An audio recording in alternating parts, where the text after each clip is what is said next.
Welcome to the Resume Storyteller, bringing you interviews with industry experts, regular folks who tested the job search waters and succeeded, and strategies to tell your story and land you job interviews. Here's your host, Virginia Franco. Hey guys, I am so excited to have with me former recruiter and job search expert Diana Chan. She's a career coach, a speaker, and a trainer who empowers professionals to own their greatness with confidence, to shine, and to differentiate. She launched My Marketability in 2011 and has helped clients around the globe, from new grads to C-suites, to change career, to land job offers, and to receive sizable salary increases. Today, JobScan recognizes her as a top 10 job search expert to follow on LinkedIn. She's worked at Google, Ivey Business School, and Accenture, which means she has reviewed thousands of resumes, conducted hundreds of interviews, and really knows what it takes to brand yourself as a sought-after professional. So Diana, thank you so much for joining me. I've been a huge fan of your content. I'm so excited that your posts show up in my feed. I just love what you're doing. Hi, Virginia. Thank you so much for having me. I am so delighted to be here with you today. So you heard me give a quick overview of your background, but I'd love to hear a little bit about how you came to this role. Yeah, absolutely. So a little bit of my story. I've always been very passionate about developing people. I love helping people reach their full potential. So even throughout my days in university, I was always involved with being a mentor, a big sister. I would deliver training on leadership, communication, even though English is not my first language, but I love helping people to really own their greatness. So my mission is all about helping people to own their greatness with confidence, to shine. And so you were doing that even before as a volunteer? Yeah, doing as a volunteer. Work beyond your job. Okay. Yeah. I would welcome new immigrants to Canada, like coming to university. Like I was their big sister. I had like the largest group of first-year students where I was their big sister to guide them through their university you were an ambassador. Journey. Yeah. And I loved it. And it's just, so for me, I've always just had this heart to really give back, to help people. And I just know what it's like, like not having that confidence to promote yourself. And so when I got into recruiting over 10 years ago, I was a recruiter for one of the top MBA schools, recruiting for MBA, executive MBA program. And that's Ivey, correct? Yeah, that's okay. Ivey. Yeah. Mm-hmm. I knew that I wanted to do something related to coaching, but wasn't sure how to do it yet. So The way I got into it was I actually took this job to research my target audience, to really understand their pain points and why they're looking to pursue an MBA, what they're looking to achieve. And through that, I also then got a recruiting job at Google to become the first and only recruiter here in Google Canada to help them double their office size. So that 2.5 year experience was what gave me that credibility to launch also my business, to specialize in career coaching, but more so in job search coaching there. Okay. Well, knowing Google alone is, they're such a complex company to support. And I feel like if you can get people interviews with Google, then everyone else will be a piece of cake. So, because I know how complex it is to write for them. So, you speak a great deal on confidence building as a way to press forward and succeed in job search. Since you've worked with all levels and lots of different industries, where do you see that a lack of confidence really impacts their job search? How does it manifest? Yeah, absolutely. So I would say confidence is definitely one of the key foundation to job search success. And it actually falls under the bracket of your mindset. And what I've seen a lot is most of the time is people are not comfortable talking about themselves, or they find it awkward, or they just find that, they don't see the significance of the work that they've done.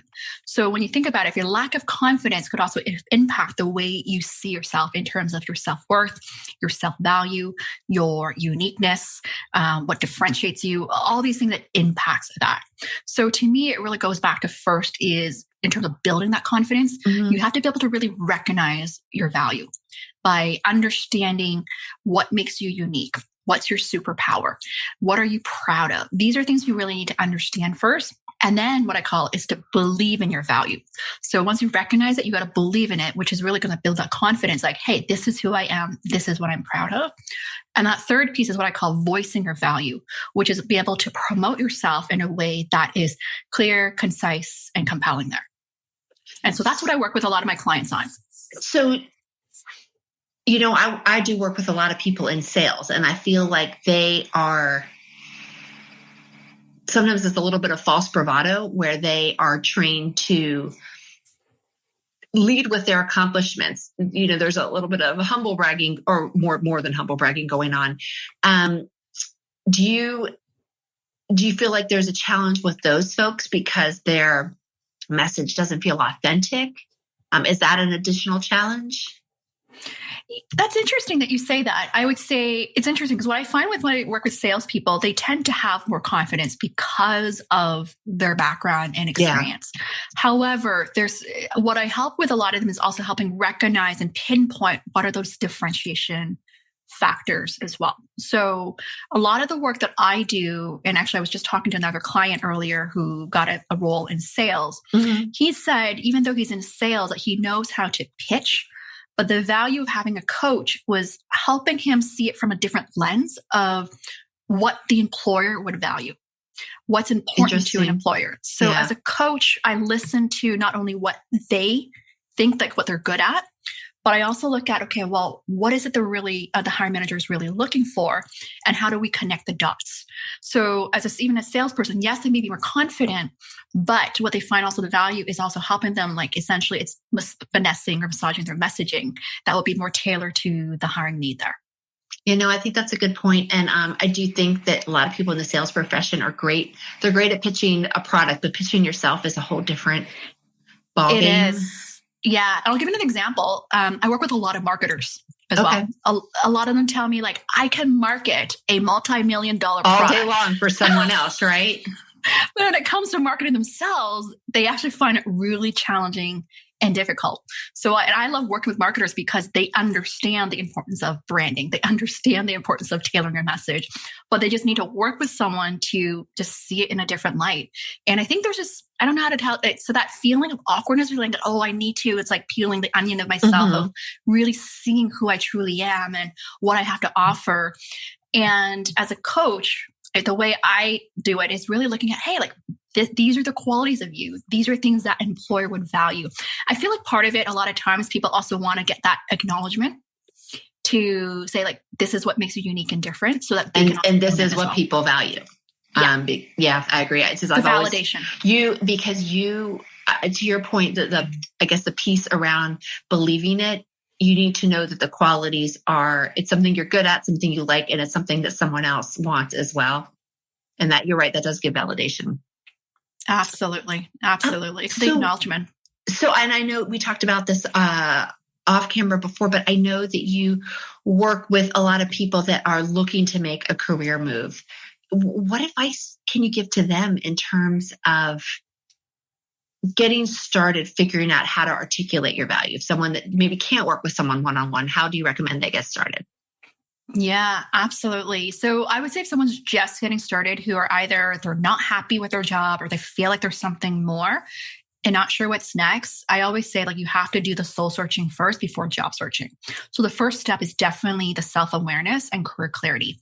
So here are a few things I would think about is, one is really understanding who are you in terms of understanding your personality, your character, your preferences, your strengths, your core values, your interests. Like, really do that self-assessment. One of the books that I recommend to a lot of my clients who feel lost is called Designing Your Life. That's a great book to read. Designing Your Life? Designing Your Life. I don't know that one. Okay. Yeah, that's a great self-discovery book. A lot of my clients who feel a bit lost, they find that a very eye-opening book. It was actually written by two Stanford professors there. The other piece is around, what is it that you have to offer? So really looking at your area of expertise in terms of your knowledge, your skills and experience. Do an inventory of that to really understand, what makes you unique and different there. And then the third part is what I call your track record of success. So this is really doing a more like tangible, which is great for like resume writing as well, like really understanding your accomplishments, your results, your performance, your impact, any awards or recognition. So I think by doing these 3 parts of an exercise, it's really going to help you gain clarity of what's next for you. Because as a coach, when I do this exercise with my clients, I'm able to help them connect the dots by looking at, okay, who are you? What drives you? What is it that you have to offer? What's important to an employer? And then looking at, okay, well, what's your track record of success that we can use to really position you for that next role? For that. Well, and as a writer, I deal with that third part. Let's figure out how to prove that you can do what you say you can do. And the results that you choose from and the outcomes that you show really need to relate back to that target. So without that clarity, it's sort of numbers and results for results' sake. And you see that all the time where you just see resumes with a jumble of numbers, but there's no context. They don't, and as a result, they don't resonate. Yes, absolutely. You know what? I have to say, like, one of the exercise people don't do enough, I would say, is like, once you figure out what you want and, you need to get there, I think another exercise, it is really the market research and due diligence, like to really understand what the day-to-day responsibilities are like, what hiring managers are looking for. Like doing those informational interviews will help you gather a lot of insights for things that you may have thought was important or not important to more, but you get a lot of information just by talking to people. And do you feel like that needs to take place during that self-awareness piece and that career clarity piece? Yes, I would say yes. You don't have to do a lot, but even just like a handful of people, it will give you some good insights because it's going to help you then what I call going from that discovery or exploratory type of meetings to then once you're really ready to actively network, then it's going to more promotional type of meetings. That's right. No, you're right. Because those same conversations can have a dual purpose. Exactly. No, that's brilliant. And so many, I mean, I'm sure you've seen this where you start having those exploratory discussions and then you find, there's a big skill gap, or I don't think I would like that as much as I thought I would. Yeah, absolutely. I'll give you an example, like as simple as, for example, if someone's looking to going into analytics, right? Like data analytics, it's more numbers driven type of role, right? But within that field, there are roles where analytics is like 80 to 90% of the time you're dealing with data. But then there are roles where you're only spending 20% of time doing that. So you need, and then the other percent of time, you're doing more project management, collaboration, influencing, which requires a lot more soft skills. That's right. So you have to get really clear on even not only the area you want to work in, but the type of role in terms of where you want to spend your time and energy to find that kind of right role as well. And that's going to influence the way you're going to market yourself in your resume, your LinkedIn profile, even your elevator pitch as well. That's right. All of it. You're right. And it all starts with that target. And without that clarity, you can't get started. Yeah, absolutely. I would also argue, like once we have the clarity, I like to help clients with getting clear on their personal branding first, because once they know their brand of their essence and their uniqueness, it actually helps with having more consistent and compelling resume, LinkedIn, elevator pitch, because there's a lot of these language or common language you can use throughout all your other materials as well. No, you're right. It trickles down. So ideally, we work with clients that come to us before they've engaged in job hunt, and we're able to put all of this into place for them. And then then we say, okay, you've got your clarity, you've got your purpose, you've got your brand, you've got your documents, off you go. But what about those people that come to you where they're stuck or they've been job hunting and it is not going well? How do you help them to regroup and regain momentum? Because there is nothing there's nothing more confidence killing than a job search that's gone awry. Yeah, absolutely. That's such a great question. And I have to tell you, the reality is, I would say a lot of times, a lot of people actually don't come to me until they've actually tried it on their own. They don't. Same. Where they try searching on their own and it's not working. So they're already in that place of feeling frustrated or feeling defeated, like that energy of just, feeling down. So, I mean, a big part of the work as a coach, what I do is around also the energy management, the confidence management, the mindset management. Even though I don't market myself that way, but I do know that if I don't work with them on how they feel, how they think through things, it's going to impact everything else as well. Absolutely. So, a lot of the work I do is also giving people back that words of encouragement. I acknowledge them. I recognize them. I see, their beauty and what makes them great. And through that's how we're going to really build that confidence. But also I would say is a big part of the work I do is helping people structure their thoughts. So what I've seen in interview prep, a lot of times we may have these stories or thoughts of our experiences, but it's not structured in a way that's easy for people to take notes. Okay. So I do a lot of work in helping people really break down their story in terms of different chunks and looking at it from a different angles as well. And I like to use like the power of 3 techniques for motivational questions, like 3 reasons why you should hire me or 3 reasons why I'm interested in this role. It just helps people to remember better and to take better notes as well. This is why like a lot of times with interview, the behavioral interviews, or even in resumes, like we use certain models, like, the CAR model, the STAR model. Yeah. It's to help people take better notes. So just to give you an idea, like when I was recruiting at Google, I had to take detailed notes of every single interview, like detailed notes, like word from word. Every interviewer had to take detailed notes. So I have learned that in order for me to take good notes, those who speak with giving me like headlines or punchlines. So they're talking like outline format. Exactly. Think of like a book, like a chapter. Yeah. They give you an outline, then they elaborate it, and they give an example to back it up. Those were the best. And this is what I teach. Power of 3. Here's 3 reasons why you should hire me. Then you go down to explaining it. So is that the STAR or the CAR, or this challenge, action, result? Is that where that comes in? Or is that where you're talking about the example? So the power of 3, let me break down. The power of 3 is really for motivational questions. Like, why are you looking to make a change? Why you? Why this company? So you give 3 reasons, right? You give your reason, which is usually like a punchline. Mm-hmm. And then you give your explanation or your definition. What does that mean? So for example, when you say, I have great experience in software development, okay, elaborate that. What does that mean to give your explanation? Okay. And then you give a bit more of like a story or project that you worked on to back up this claim that you have. Okay. A lot of people don't do that. It's essentially, it's going deeper and deeper that you give the highlight. And then you give the proof. Okay. It's the tangible fact there that a lot of people don't do. And then the other one we're talking is the CAR model or the STAR model. Mm-hmm. I like to use CAR just because it's shorter. Yeah. Shorter, right? Context, action, result. And a lot of people don't do this, but really the context is setting the stage of the story, right? To be able to paint the picture that people can visualize it. And you want to paint the picture of like, what was your mission and goal of the story, right? You're trying to solve a problem at the end of the day. That's why you're answering this question. And then you want to give the action, which is really the steps. And so one of my technique is like using, guiding words, first, second, third, or first, second, lastly. Again, talking in that outline format. And so whereas the power of 3 is for the motivational questions, the CAR is more for behavioral interviewing, correct?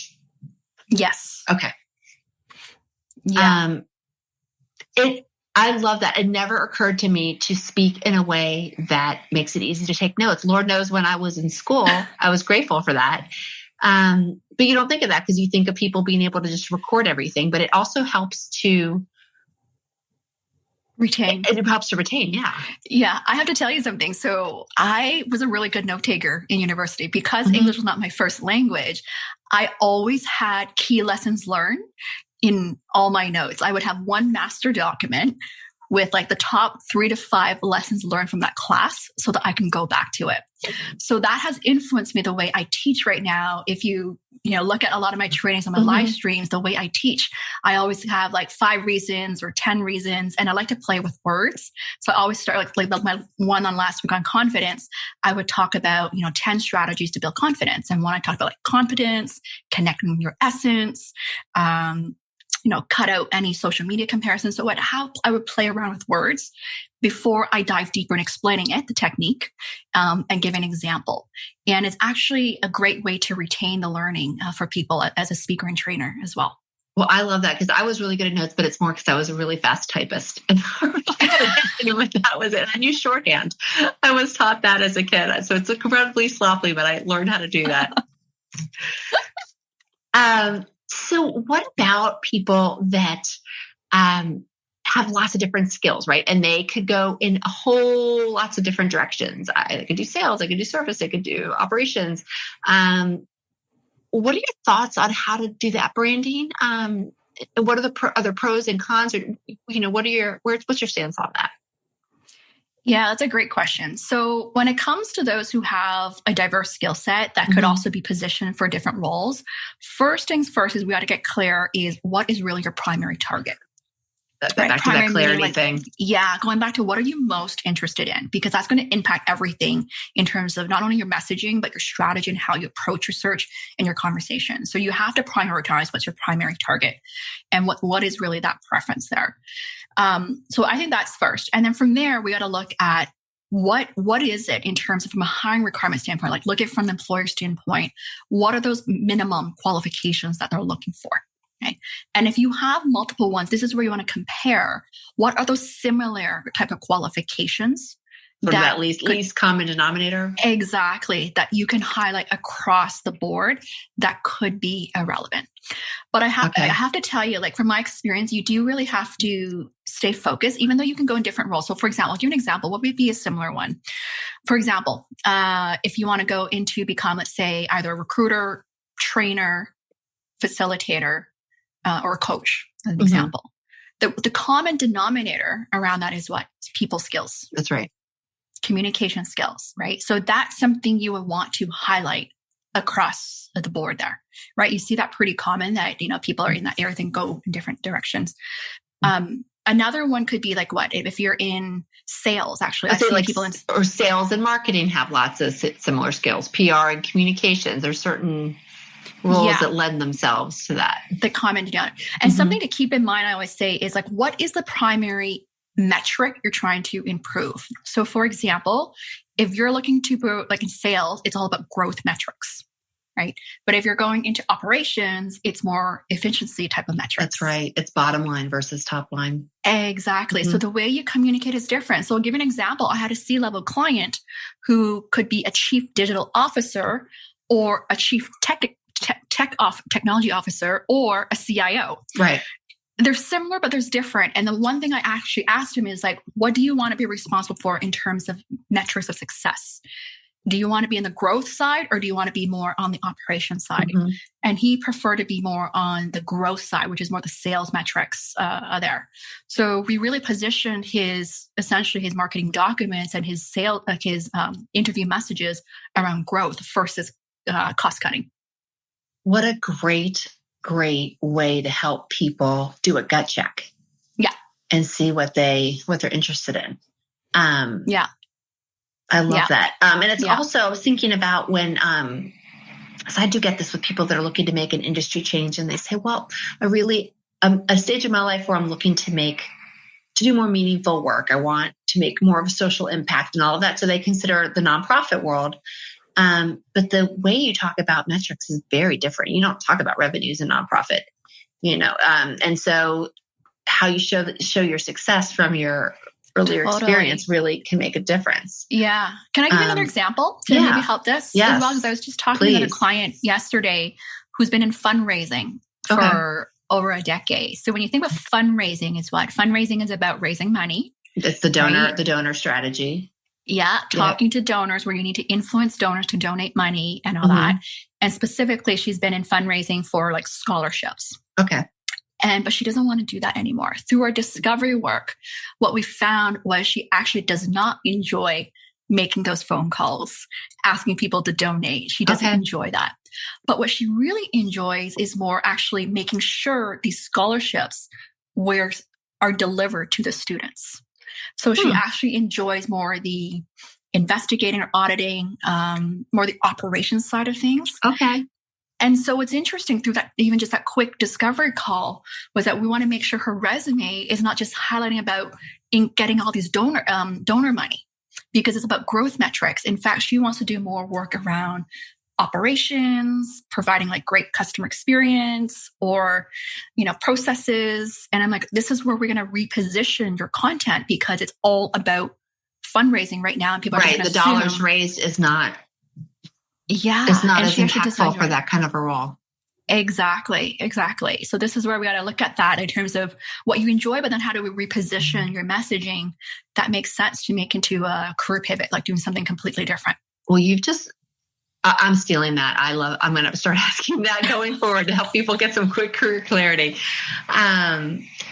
So shifting gears a little bit, I'd love to talk with you about sort of different barriers to entry. We've all seen, I'm sure you saw it as a recruiter, and I've seen it on the coaching side. There's discrimination that goes on. There's gender, there's age, there's ethnicity, there's race. There's just a million different ways that there's an opportunity for discrimination. And I'd love to know how you see this impacting confidence and how you help clients to navigate this. Yeah. I have to tell you, it's a big one. I feel like we don't talk enough about it. Yeah. It's not something we talk enough about it. And unfortunately, it does happen. And so I think about instances where I've worked with clients who are either like new to Canada or they have a name that's not an English name, right? And how that impacts them, getting interview opportunities. So I think first things first, we got to look at as the job seeker is what's within our control. Okay. Right. What can we do in terms of elevating our brand or credibility, or to minimize also that discrimination there? Like, what can we do? Right. Another one I commonly hear right now is from older job seekers where they feel like there's an age discrimination as well. And what can they do? And so I think we got to look at first back, like what can we do? What's within our control? Okay. So it could be maybe things like if we look at our, let's say just LinkedIn profile, like, is it making a great first impression? Is it really telling a good story about you? Or is it more like a bare bones profile? Most of the time, from my experience, most people don't have a great marketing profile. No, they don't. It's sort of a skeletal outline. Yeah. So that's already hindering them in terms of that marketability standpoint. So I think let's do a check of, am I doing everything I can to really elevating my marketability there? Okay. Another could be a quick fix, right? First impression does matter, is even just having that picture. Like, do you have an updated picture? That really reflects your brand as well. Sometimes I've seen people having really outdated pictures as well. And I have a client right now who is a bit older, and I just advised him to get a new picture. And actually helped him get like half a dozen interviews. It makes such a difference regardless of your age. And you shared a video or a post, it's been a couple weeks now, on ways that you can use your iPhone software to do it. You do not need a professional photographer. My first, I can't remember if I put it in the comments, but my first picture was really good iPhone software. And I went to the Home Depot and knelt in front of a white refrigerator, and my teenage daughter took it. And you know what? It worked for a while until I finally said, okay, now I went to a conference, and one of my colleagues was like, you need to change your picture. So I did.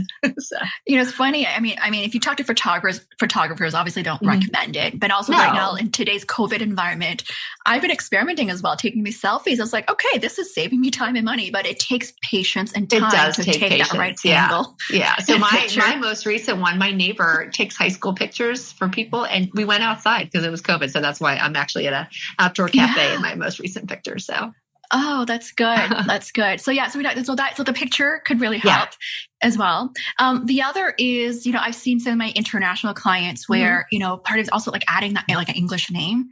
It does help as well. Like if they have another name, it could help with the getting interviews there. Because sometimes I find, I don't know, I guess maybe recruiters find it hard to pronounce their name. And I know there's a whole debate about this, but I think that I have seen it does work.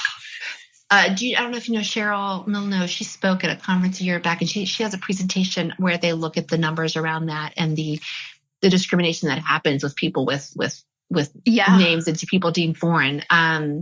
So you do advocate, if there is an anglicized version of the name, to incorporate that as well. And I do see that on your LinkedIn you have both. Yeah. So I have, so my English name, Diana, and then my Chinese initial is YK, but I do have my Chinese name as Yun K. I just put YK in there. Okay. Just because there's also a lot of Diana Chans out there, but I have seen just from experience, it does help at adding the English name. Okay.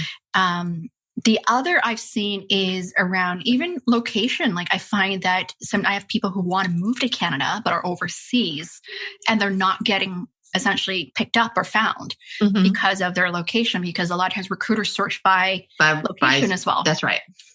Right. So I have advised clients like, well, put in your target location or where you're looking to move. And it has made a difference as well. Yeah, no, I've seen that as tweaks well. Yeah. You know what? You don't need that because your name is short, but I have seen, how LinkedIn has the microphone where you can sort of spell out, you can pronounce your name. That has been a godsend to me. Yeah, I love that. I actually really love that. And sometimes if not sure how to pronounce someone's name, I'll message them and I'll ask them to send me a voice note as well. Oh, that's a good idea. When I'm presenting, like if they could share with me their name so that I can make sure that I'm pronouncing it correctly there. I love that. But what you've identified are simple ways that you can't change all barriers to entry, but you can certainly change some. So I love that. So when let's say someone does not have the time to work in depth with someone and they approach you and say, okay, I'm getting ready to job search. What are 2 things that I absolutely must have to get the ball rolling? What would you say? Yeah, that's a great question. In terms of tools, I would say number 1, definitely be on LinkedIn. Okay. The number one, I would say the tool, like I've been using it for over a decade. And as a recruiter, I've really used it to search for talent as well. And it's just a great way to market yourself, to build your network. So if you're not on it, I highly recommend to be on it. But also then the first step is really building a great LinkedIn profile, like having a great marketing profile. So think of that as your landing page for people to find you there. So that's really the first thing. And then from there, it's really building your network and meeting people so that you can expand your reach. So I talk a lot about to get more opportunities, you need to increase your visibility, right? So being on LinkedIn will help you with that. You need to increase your marketability, which is really around the content for like your resume, your LinkedIn, your elevator pitch, your cover letter, and then increase your credibility, which is around being recognized or being referred by other people or seen as a high potential talent. And the last piece is increasing your likability, which is really the soft skills on how do you build trust and rapport with people, right? How do you increase improve your communication skills as well? Right. So those are things you can really work on. In terms of LinkedIn, and I love that you brought up the fact that it's a multi-purpose tool. You use it to find people, to be found, and to find others. Yeah. What do you sort of suggest as sort of those first baby steps for people that, and I get this all the time, say, I hate social media. You hear that all the time. I don't see myself as someone who's going to be on there. What are sort of baby steps that you recommend to increase your visibility and your marketability? Like besides going on LinkedIn, or no? Once they're on, you convince them. Okay, I'm gonna have a profile that looks great. So that helps you, assuming it's keyword, it's SEO focused or keyword written, driven. That'll help people to find you. But what if, how do you recommend people go about to show up in people's searches or people's feeds, start getting those connections going?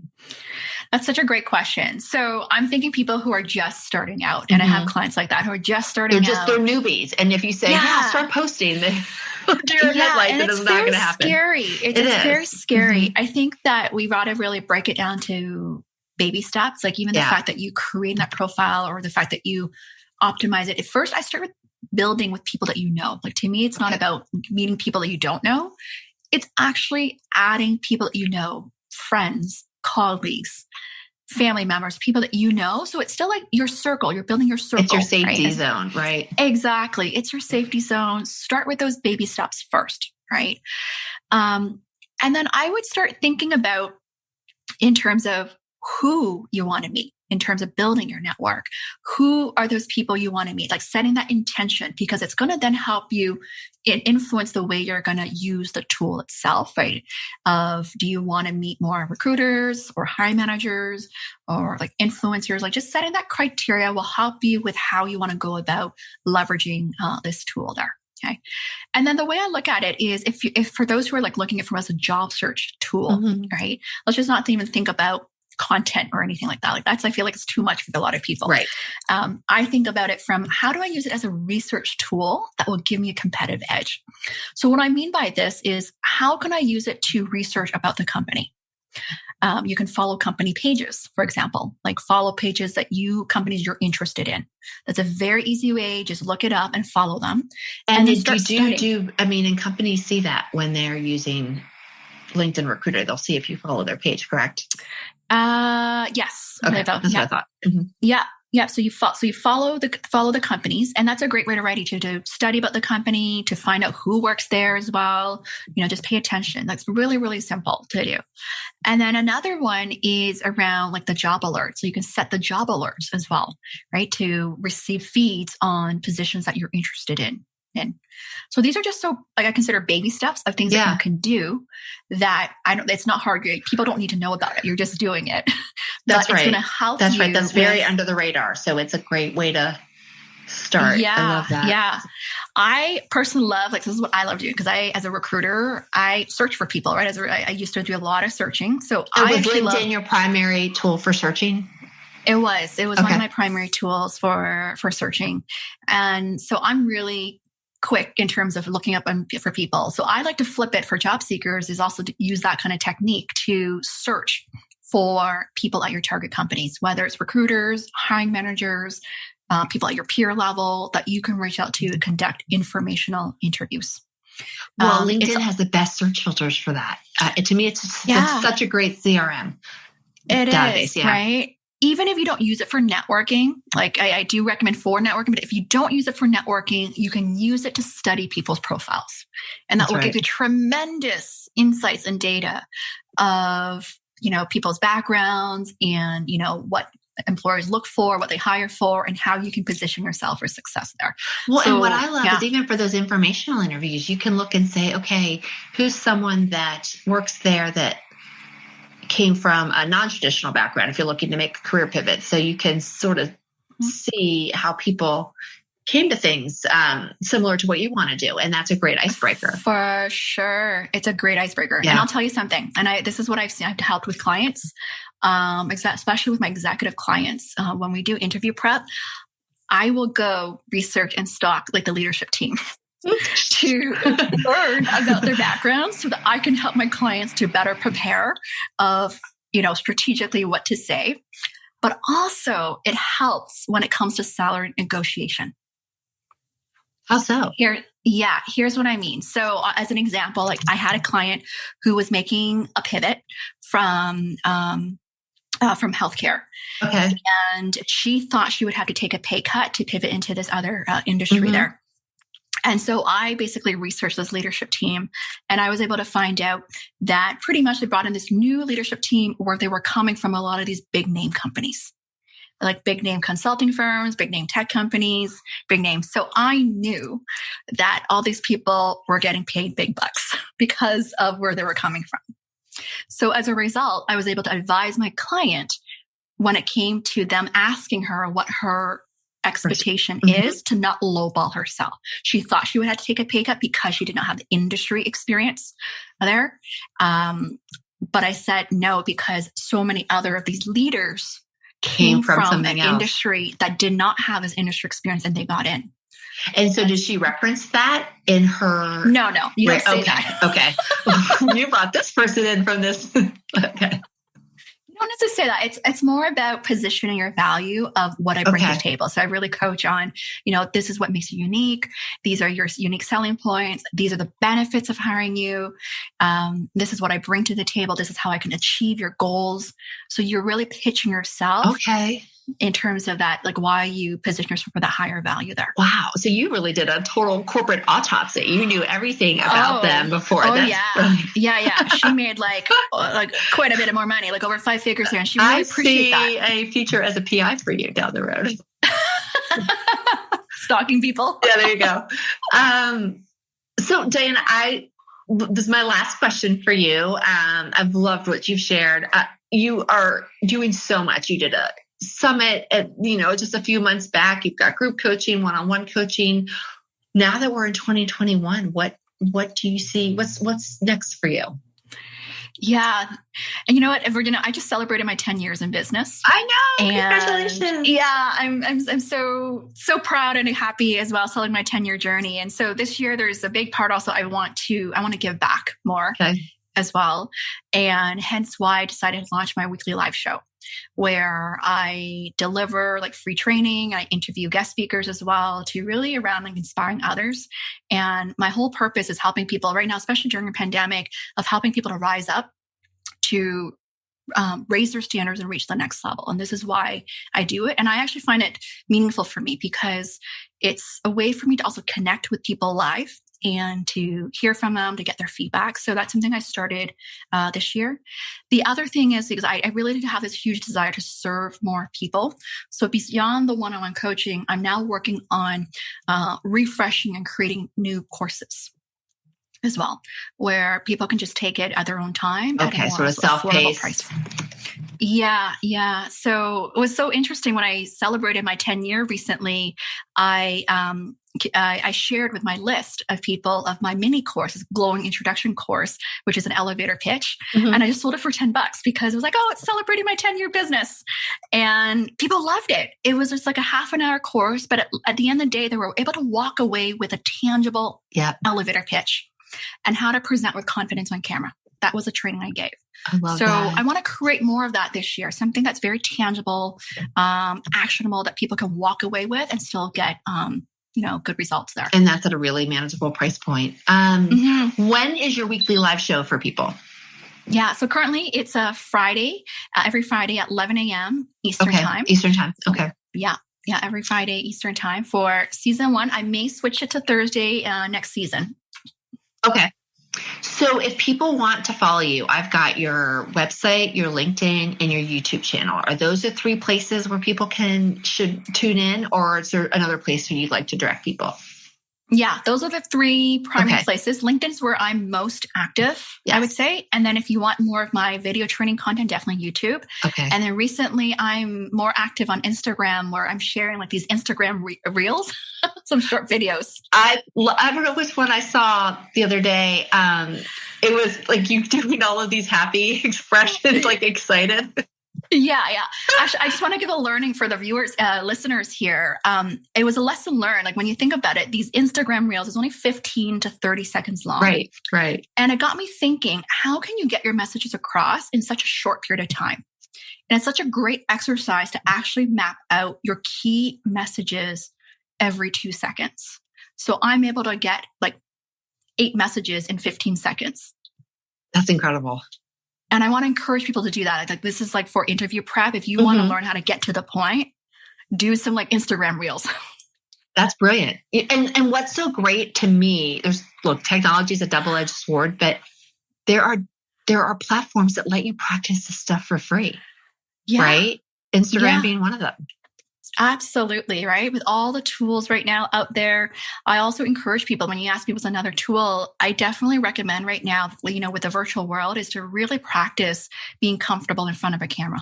Oh my goodness. Zoom is free. You can use your iPhone and then you can watch yourself back. Absolutely. And cringe and then improve. Yeah, exactly. So.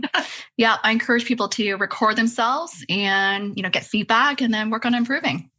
Gosh, well, Diana, thank you so much. You've given me some ideas to help my clients. And I know that other people are going to walk away with some great techniques to just boost their confidence. That and clarity just seem like the 2 cornerstones of what everyone needs. Absolutely. Well, thank you so much for having me. I really appreciate it. You've been listening to The Resume Storyteller with Virginia Franco. To learn more about storytelling strategies to catch the eye of today's online skim hiring and decision makers, please visit www.virginiafrancoresumes.com.